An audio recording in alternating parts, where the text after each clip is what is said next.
All right, welcome back to another podcast. I've been wanting to do this one for a long time. I talk about it a lot, but I just never got to it, mainly because of the same problems I have, I guess. But today we are talking about success versus failure, and essentially why we succeed, why do we fail.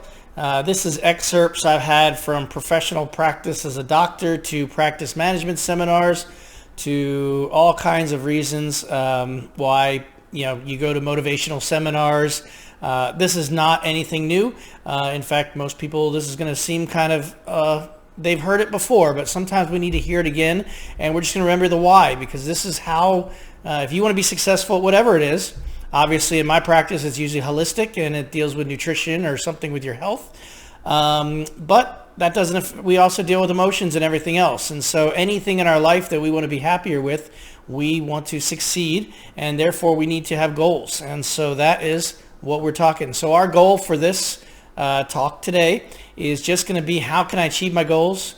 What are my goals? And then what do you do with failure? And a lot of the times, these kind of things, we fail because we don't really have our goals defined. So what's the funniest part, and why I like this talk or wanted to say something, is I was going to reference a study that I've heard many, many times over the years, which doesn't actually exist. So you might have heard this. Your prep work is in anything, you have to be prepared for what do you really want. And there was a study, as I was always taught at different times by many different people, actually.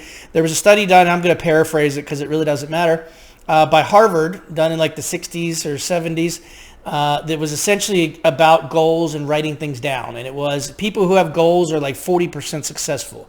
And people who wrote down their goals were like 64% successful. But people who wrote down their goals and action steps, they were like 90% successful.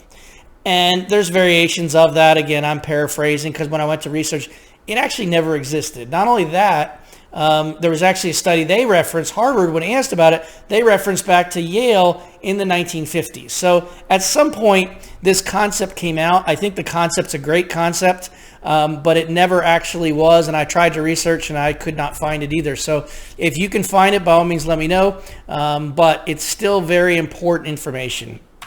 And that's what I want to talk about. So the number one key, you got to write it down.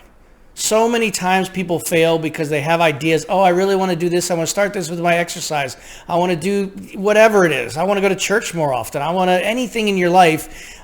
If you don't write it down, you're not really owning it. You're not really making it a set statement that you're saying to the world. You can take that one step further, as you should also, they say it out loud.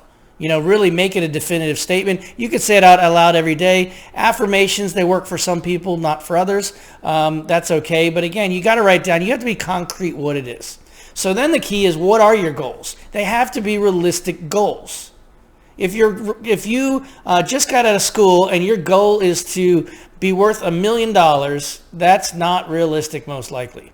You have to have a realistic goal, because that's what's obtainable. You can have lofty goals for sure, but ultimately your goals need to be somewhat realistic. Are they obtainable? It is a goal that I'm allowed to succeed at, because if you succeed at your goal, you can just make another goal.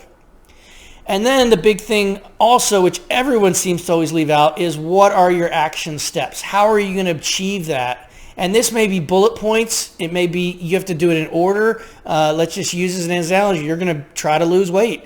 Well, maybe you need to eat less. Maybe you need to start exercising. Maybe you need to, and you want these to be obtainable, realistic. You don't start off, I'm going to exercise 7 days a week. If you don't exercise at all, you're not going to succeed at that. It's not a realistic action step, and it's only going to help you with that. So the key why the action step is so important is, this is where we fail. This is where we should fail. Don't fail at your goal to lose weight or to start exercising. Fail at the action step. The action step is not as personal, and it makes it a lot easier to change. So if it's a matter of, I'm going to walk 3 days a week, and Mondays, Wednesdays, and Fridays, and suddenly that doesn't happen, and you realize, oh wait, it's in the middle of summertime and we're in a rainy phase, and it pours rain, or there's thunderstorms every afternoon after that, then you can just change your action step of, okay, I did not succeed in this action step. How do I make a new one? But ultimately the goal of exercise, or the goal of weight loss, or whatever that goal was, that you haven't failed at. You've merely failed at the action steps. And that's really as simple as this is. Don't fail your goal. Fail your action steps. So simple enough.